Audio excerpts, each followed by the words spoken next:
If you're a business owner with an estate plan, watch out for this one fatal flaw. My name is Sam Bryant from Bryant Taylor Law, where we help protect the legacy that business owners work so hard to build. If you have an estate plan and you're a business owner, I first want to congratulate you because you've already accomplished something that a lot of business owners put on a back burner or that they'll never actually get to. But if you do have your estate plan and you've accounted for the business ownership when you go or when you pass along, I hope that you've looked at how exactly that's going to work, because what I've learned over the past few months is a lot of people actually don't understand that business ownership means a lot more than you think. So when we talk about business ownership, we're talking about equity.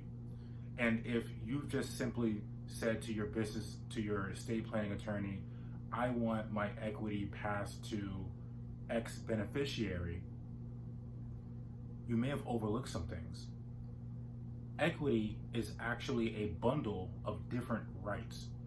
And so if you treat all those of that bundle as just one thing that you passed along without appreciating the different rights that you have, you may have actually underserved your purpose of creating your estate plan. So what are these bundle of rights? When you have equity in a business, there's the voting control that you have. So voting control is one. There's the economic interest that you get as a business owner or as a person owning equity in the business. And then there's the management of the business. So these are three rights that you have control over as a business owner with equity. My point here is you need to appreciate what those three rights are and understand that your estate plan needs to accommodate each of those rights individually. So how does this actually work? Let's say I want to pass my business down to my child. If I simply just say my estate plan is just going to contain what happens to the business and it's all going to the child, I'm underestimating what that really means. Because if let's just say my child is a minor right now, is 5 years old right now, and I unexpectedly pass away, if my estate plan gives everything to my child, then that means my child is going to own a business entirely at a very young age. Now, what if I actually accounted for the three individual rights that I mentioned earlier? I can accomplish the same thing. I can pass my business down to my child, but do it in a way that is actually going to work. So what does this look like? I would say, in this example, my child is 5 years old. So I say, I want my child to get my economic interest in my business. So that means that my child is going to get some sort of monetary benefit from the business. But I understand my child is 5 years old.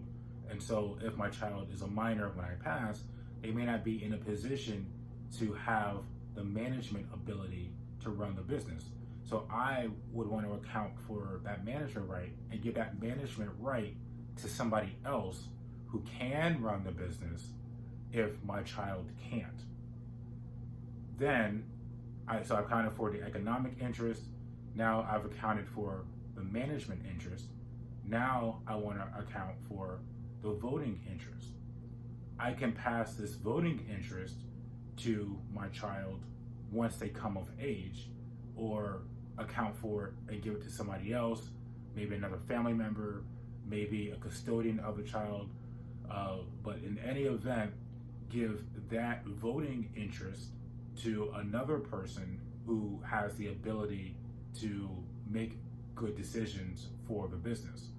So what I've done there now is I've accounted for all the different rights that come with business equity and made sure that my estate plan has accounted for all three, so that if there is an untimely death of the business owner, the beneficiary gets the full benefit of the business that works in a practical way. So again, to summarize, if you have a business and an estate plan, and you haven't accounted for your voting rights, your economic rights, and your management rights separately, you may be putting your business in a position to where it actually may not be practical to pass it down to your beneficiary.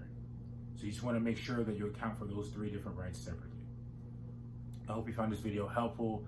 If you did, we have a lot of other videos on the channel, so feel free to explore.